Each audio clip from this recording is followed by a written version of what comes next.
Suma jalachun rufa bohar city.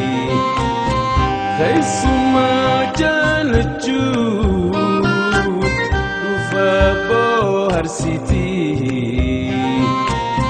Odo arkahin kufne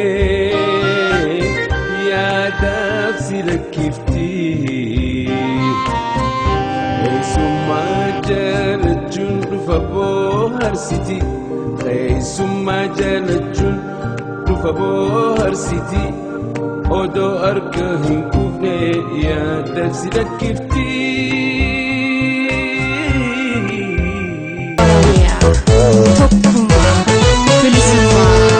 Khadue ol khajirugat Khadue ol khajirugat Jiraachu damanna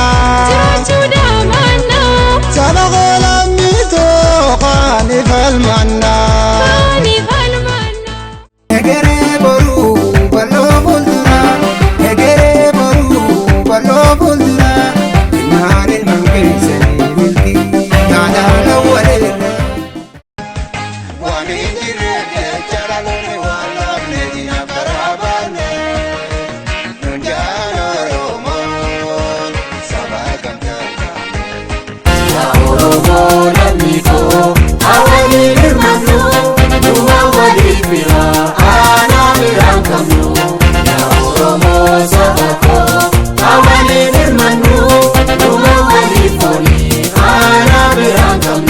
jirtu kabajamtoota hordoftoota sagantaa keessummaa keessatti artistii tokkoon qabadhee dhaadhe artistiin keenya wallisaadha.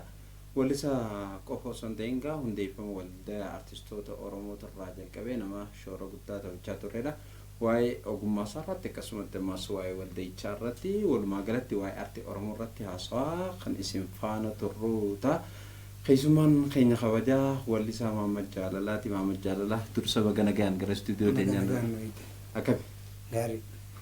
Mee maqarraa eegallu? Hin dandeenye. Maamad Jaalalaa maqaa jiru qofaan kan baay'ee si beekanii maqaan dhaloota kan nu ga'e. Gaariidha. Maqaan dhaloota kiyya Muhammad Ibrahimi. Muhammad Jaalalaa kunis waa malee hin baane. Hedduu dubraan jaalata akka malee dubri na jaalata. Gaafa sadii afur ta'anii narra waltuma illee jiru dirree shakkooyetti dubri. Tokkoffaa Mahamudee Gurbaa jennuun tokko jira. Mahamudeen kun hedduu dubri akka na jaalatu hubata. Hinaafee mancaan fudhatu malee hinaafaasi bakka kanaaf nurraa fudhatte gaa isa jaalatu jedha. Isaatiitu naa baase. Ammallee ni jira magaalaa Dirreedhaa tana jira Mahamudeen. Shaggooyyee taphatte? Akka ajaa'iba. Eessamee dhaloonni keessa guddatte? Dhaloonni koo naasuma Harargee kanatti hin dhaladhe. Naannoo Meettaatti hin dhaladhe. Aanaa Meettaa Calanqootti hin dhaladhe. Calanqoo lafa baadiyyaa Huboo Malaa Qayyanitti hin dhaladhe. Akkam shaggooyyee irratti? Shaggooyyeen akka ajaa'iba. Kanaafuu shaggooyyeen siif baay'ee yeroo walii irratti mee jittuutti haasaa deemna. Artii keessa yeroo itti seente ni yaadatta bara meeqatti? Bara 86 gara artii seenee artiin ijoollummaa na keessa jirti. Gaafa duraa sirboota Alishabbooffaan dhageeffachuu ture. Gaafuma sanuu na keessa jirti ijoollummaa kiyyaan jijjigaan dhabamtuu gara gursuun kana nama gaafadheetiin itti fufe amna way garaa jaalalaa lala uumina isa jiru sana hedduu na keessa jirti. Achumaaniin gara 86 galma kanatti hin dhufe. Walleen jalqaba hojjettee tamii ni yaadda? Ni yaadadha. Walleen jalqaba walleen afaan Oromoo tuni gaafa dura barreessitu si dhiibdi. Fedhiin keessa kan jiru sun baay'ee si dhiiba.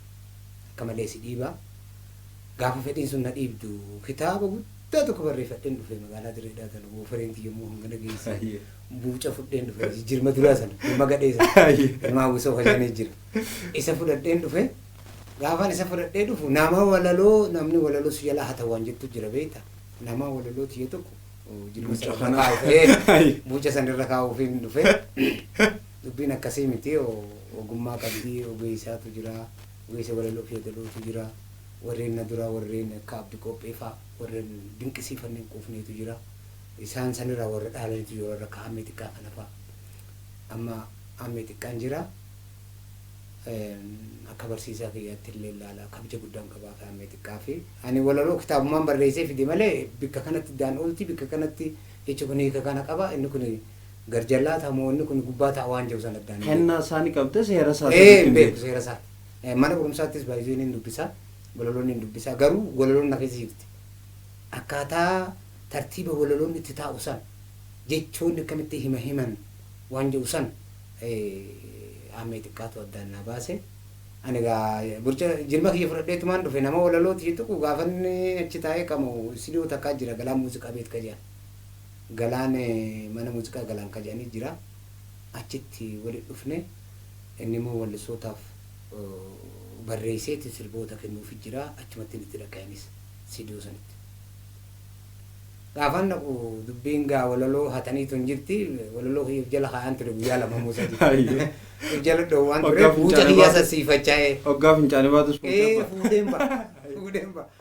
yoo tuqan ta'e jirmaas namarra buusuufi amma dubbiin akkas taate boodarra gaa ammeen kun nama hayyuudha mee galgala mana kiyya galluu hinaan jedhu galgala mana isaa gallee gaafa mana isaa gallu walaloon kiyya garan qabu bakka kitaabuma walumatti barreessa malee achitti wantoota cabsaa daloon qabdu kanan qabu maal hin qabu maal amma sirba tokko ni yaadadha mata duree gaafa alboomni sun bahu mata duree leesuma sana buune yaa harmeetoo oromiyaa jedha sirbi suni harmeetoo oromiyaa yaa badhaatu qabeenya faaya kuma dhawadhu ansiif hin jira anima yadala kanaatti uumu malee sirbi kun akkamitti kataa waan irraa beekun ko amma sirba kana mee tolchuu jedhee galgala hin teenye walaloo sana cabsinee yadala kana cabsinee hojjenne sammuu waa hubattu moo ganamuma naa kenne sammuu waa hubattoo qabaatte moo waa hedduu dhaaluu dandeessaa waa hedduu baruu dandeessaa waa hedduu fageessitee illee yaaduu dandeessa sammuu waa hubattoo qabaatte jecha na gaafanni sirba kana tolchu mee kana godhii ilaalee naan jedhe amma yadaloon kiyya tokkuma ture ol hin bahu gadi hin bahu cabaa waan gabbuusan ol buusan kana qabu yadaloon ammoo seerri yadaloo tokko ol bahuu qaba gidduutti immoo cabaa qabaachuu qaba ammoo iddoo nama sirbisiiftuu nama taphachiiftuu jiraachuu turre jiraata amma asirratti dhagabnaa dhagoota yaa burqituu hundee hayyoota harmee gaarii nu deesse arja ulfina waaraa qabda kabaja oromiyaa harmee ayya gaafan sirba kana laalu akkaataa yadalleetti taa'es akkaataan walaloo sanis hima walaloo keessa jiruutis naagale dafee naagale kitaaba kiyya kan hin fuudhee fideetumaan isa kenne kitaaba kiyya sana akka inni sirreessu adda addaan babaasee akkaataa kamitti akka sirraa'uu danda'u walumaan wanni jechaa turre innaa achiin gara walalootti seene achumaan gara sirbuutti seene sirba sana gaafa fin'ee raawwannee nuti kaasete sana mana muuziqaa nagaariitiitu narraa bitee diree dhaawatti sirbi sun eegaa raawwatamee dhume booda sirboonni sun gaafa sana nuti hedduu baay'ee gaariidha yeroo sanitti walleen akka ammaatii miti walleen sagalee kompiitaraatii miti ati kan sirbitu sagalee waan isii kenneen sirba namni yeroo sana nama hedduu sagaleen kiyyaas akka qaramuu achirratti akkaan sagaleen kiyyaas akkaan ofuma kiyyaa baasee sirbu na taasisaa ture wanni sun laayifiidha nama torbaatitu muuziqaa dhawaa inni tokko darbuu jarukutaa inni tokko immoo muuziqaa dhawaa inni tokko immoo asii boksi gitaara rukutaa inni tokko liidii rukutaa waan adda addaa istiidoo guutuu laayifii jechuudha bakka laayifiidha yoo sirbitullee miira qabda jechuudha. Eenyufaa ture hedduudha ogeeyyoonni gaafa jiru kan akka Abduu Taabitee jira kan akka Jamaaloo faan jiru kan akka Siraaj Moor faan jiru kan warri hedduun muuziqaa taphatan jiru yoo xiqqaate gaafa nan kaasita sana baasu nama jahaatiitu ana akkasitti malee nama jahaatiitu muuziqaa irra jira jechaadha. Amma mee garaagarummaan lamaan kana jidduu jiru maali yeroo ammaan tanaa teekinooloojiin dhuftee guutuutti orgaana tokko irratti nama takkaan hojjetama. Isa ammaa kanaaf isa dur garaagarummaan isaa maali? Kamtu rooyyaa? Amma yoo laalte akka ogeessa muuziqaan isa mana keessa ture garaa waggaa 30 maal waan kana qindeessuurra waan kana barreessuurra waan kana qeequurraan ture ammallee isuma sana keessa hin jireechuun danda'ama. Hedduu wal dhabaadha. Maaliif wal dhabaadha? Ogummaa yeroo sana jirtu miira namaatii fi hima jechootaa kan jiruu fi miira wallisaa sanarra jiruu fi dhama muuziqaa sana keessa jiru laaltu waliin bitaa. Amma teknooloojiin jaane biyya natti waan fayyadde natti fakkaatu tonkoloojii fakkaata. Tonkoloojii maaliif amma namni tokko yoo akkaataan sirbi sun dur si dhukkuba yoo walaloon tokko dabe yoo yadaloon tokko akka malee ta'e sirraan fuudha. Wallistoonni ani afran qal'oo kana jalatti guddadhe kan akka Yoonis Abdullaa faa kan akka Abduu faa kan akka Ali Birraa kana faa kan warreen amma Adam Haruun faa qarni naan dhufe sanitti isaan sirbanii naannoorra turanii yeroo naan dhufe sanitti hedduu warra isaan ture Yoonis faa hedduu hojii turre hedduu kataa gitaaratti rukutan akkaataa maal ta'an kana isaan irraan arguu ture. Amma yogguu laalte hojiileen duratti sun anummaan akka ogeessaatti kan amma qindeessu kun yeroon waa barreessee itti kennu wallisaan argadhu. Wallisaa akka duratti sana dhamaan sagalee isaatiin sirbu. Maaliif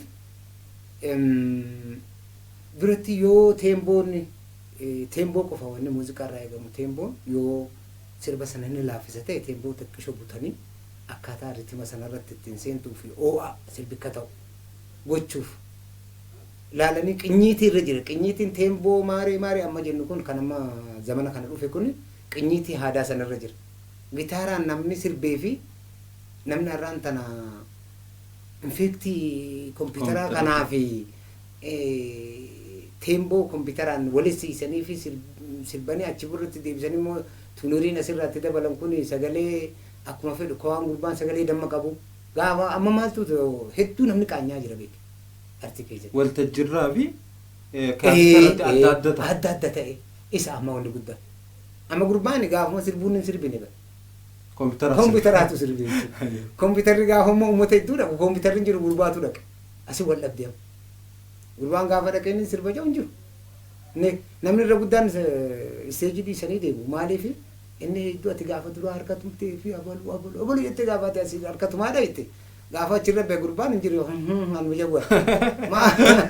Amma maal ta'e mucaanii jaa namni maaliif seete irra guddaa ati gaafa sirbitu sirba bilcheessuu irratti yeroo laachuuf irratti hedduu rakkoo hedduutu jira haa ta'uti dhibbaaleen garaagaraa jira keessaa afaan keenya irratti.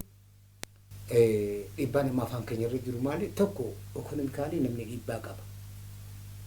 Lammaffaa ogeessuma bira dhaqee waa fudhachuu sanii waa lamatu wal jira asitti rakkotti akka ogeessatti yoo ilaalu jechuudha. Amma namni yoo ka'ee artiin hojjedha jee obsa qabaachuu isa barbaachisaa. Artiin kun bu'aa bahii qabaa.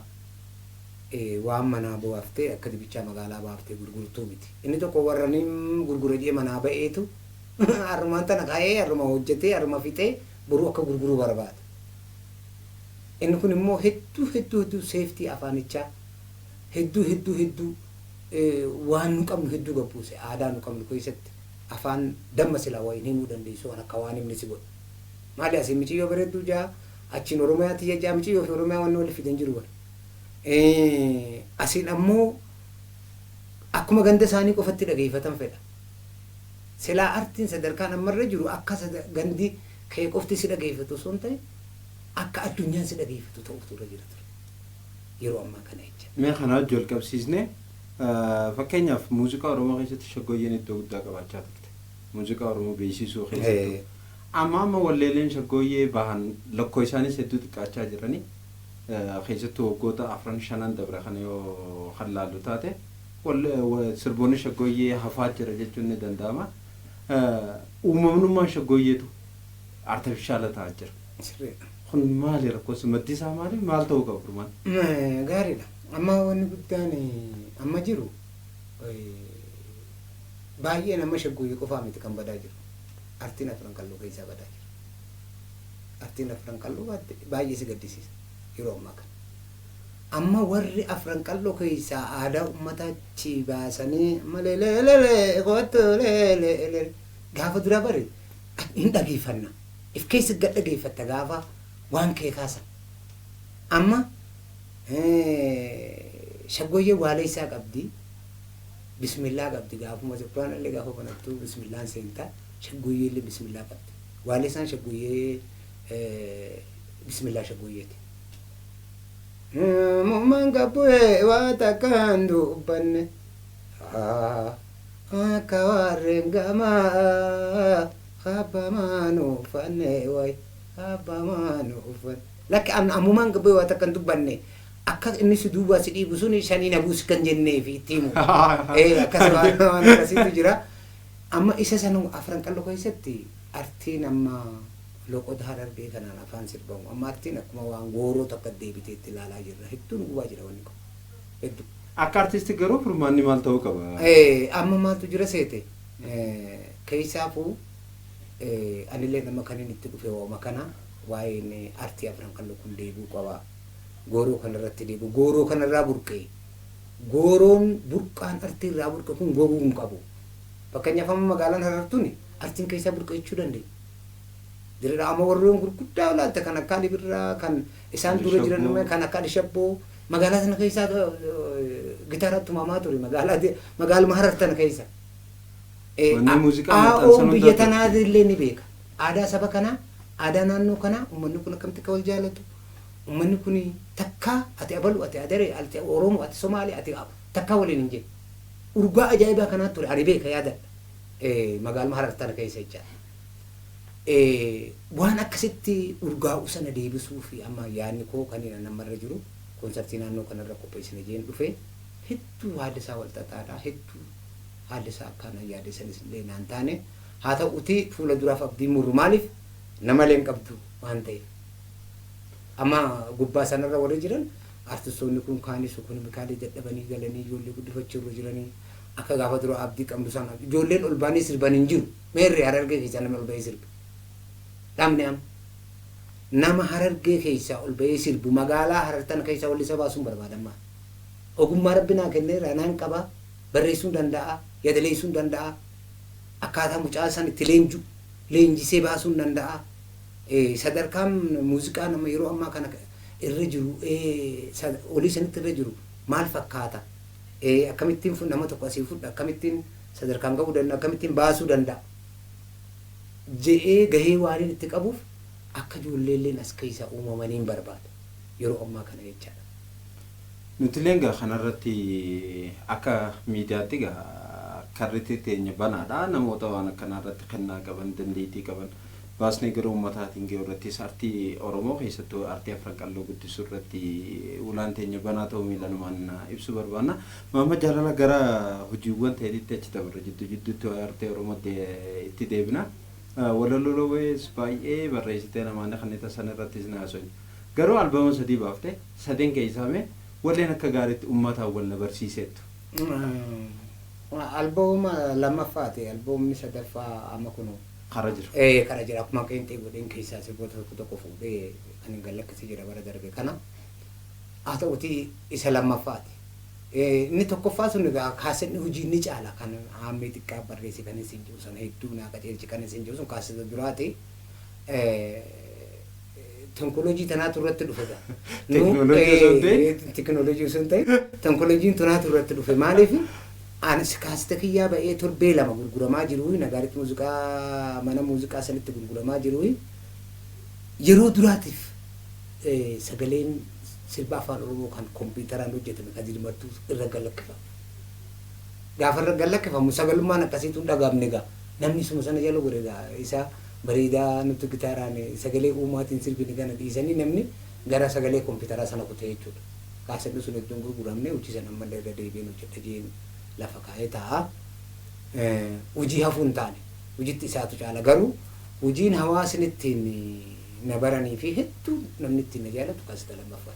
Rokum lamaaf takka yookaan kum lamaaf lama adiltaan goobirratti. Sagaltamii sagal ba'e bakka kum lama jechuun. Kum lama. naannoo sana ba'e Addis Tangoo biratti ba'e hojii sana baay'ee uummanni Oromoo dhaggeeffata hanga ammaatti. Mee sirba san keessa tokko filannaa ta'eetiin daawwattoota keenya biraan geenye deebinaa afaan qullaa kan taane jechuudha.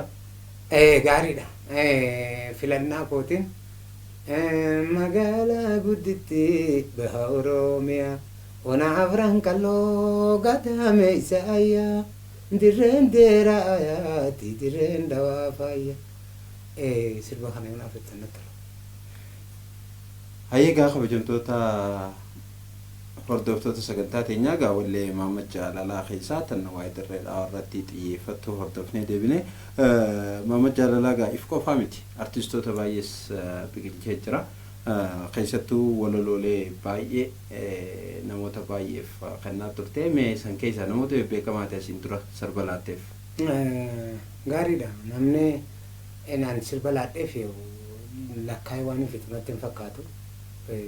Ganda gandatti yoonaan jette amma fakkeenyaaf Arsii aanaa dugdaa kan jedhan jira Zuwaay achumaan Shaashimannee achumaan hanga Hawaasaatti yoo xiqqaate waggaa tokko keessatti Weellisaa 21 barreessee irraa kaaseeta.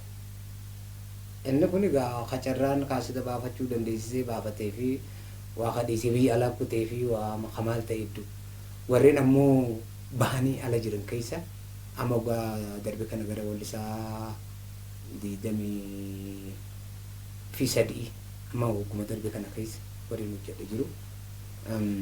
Weellisaa 23. Weellisaa 23 hojjedheera. Hojiin kun ammoo hojii harka kootirra jiru. Isinillee laachuu nan danda'a. Hedduu qamarillee hojii sadii barreesseen ture gaafa bara 2002 bara 2000 jechuudha. Qamarii hojii lama hojii sadiin barreessanii hojiin sadeen sun qamara bira hin geenye baay'ee.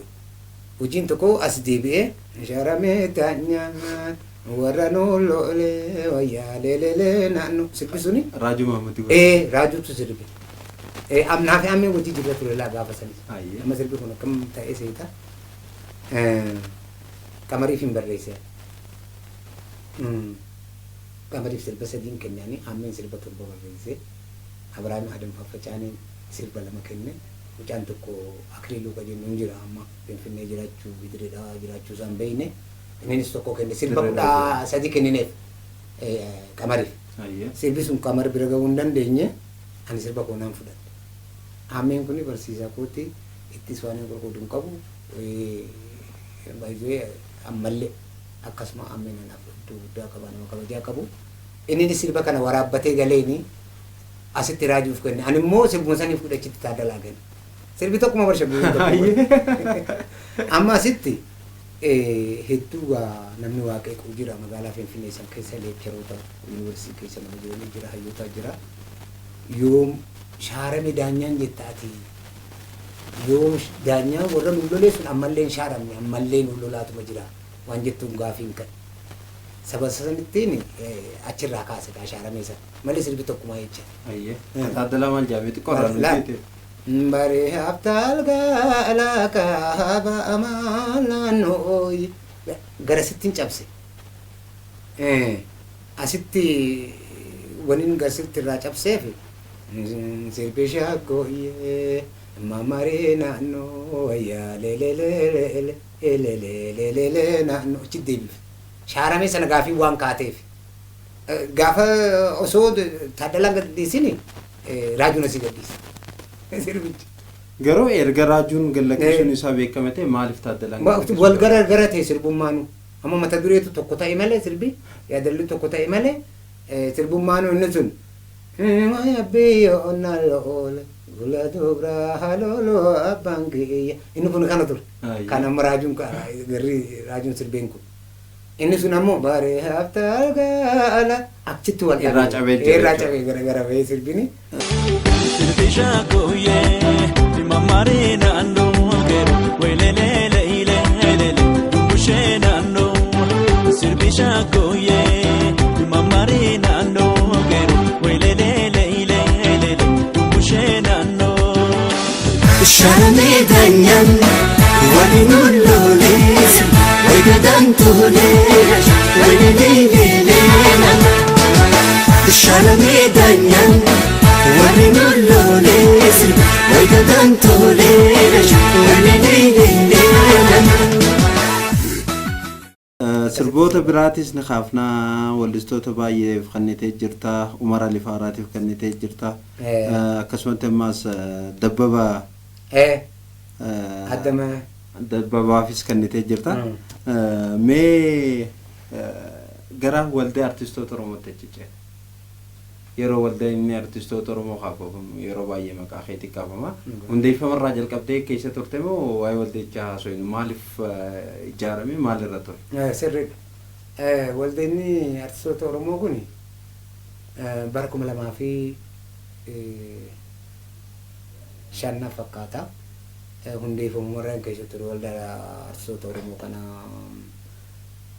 bara 2005 Adaamatti na fakkaata kan waliin nu qabani leenjii tokkotu ture leenjii artistoota Oromoo leenjiin artistoota Oromoo sun ture awuso warra mootummaa jala jiran Shaashamannetti waliin qaban leenjii tokko ture artistoota warra immoo awusoon ala jiru warra gurguddaa kana ispeeshaalota warra jiran walitti Adaamatti waliin nu qabani gara artistoota nama 700 wayiiti walii gala waliin qabame leenjii sana guyyaa 10 nuukennani artiin gaana malee leenjisa malee leenji'u gaafa san hedduu bokkee ol qabne mootummaadhaani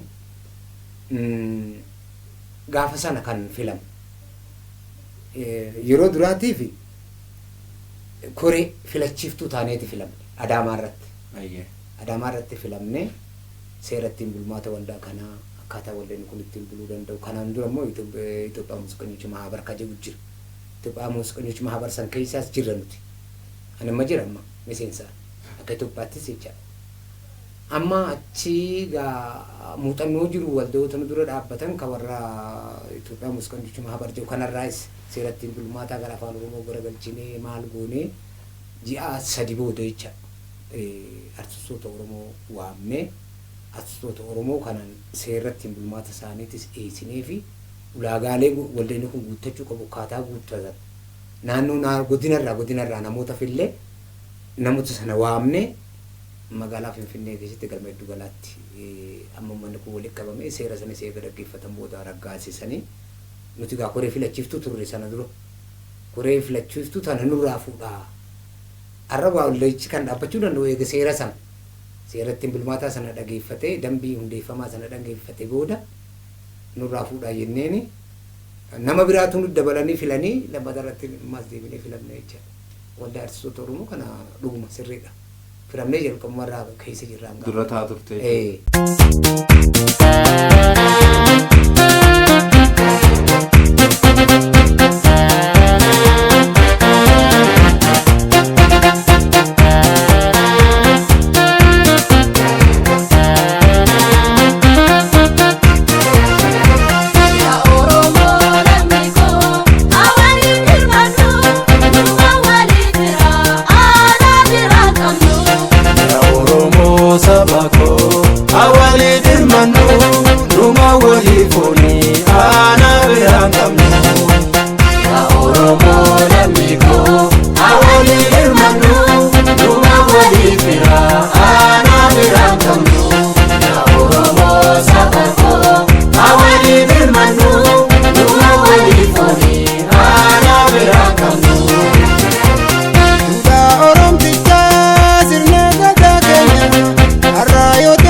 male nuti namandifnu Obsidaan sadarbe nugae jallimnu Yo nuti male nuti namandifnu Obsidaan sadarbe nugae jallimnu Dinadaan sadarbe kee keenya irratti nu ajjeesaa jiru addunyaan ni garti ofirraa dhoowwina lamuunniif nofitti ofirraa dhoowwina lamuunniif nofitti Ya Oromo lamiko awali birmanu Numa wali fira ana birankamu Ya Oromo sabako awali birmanu Numa wali foli ana birankamu Ya Oromo lamiko awali birmanu Numa wali fira ana birankamu Ya Oromo sabako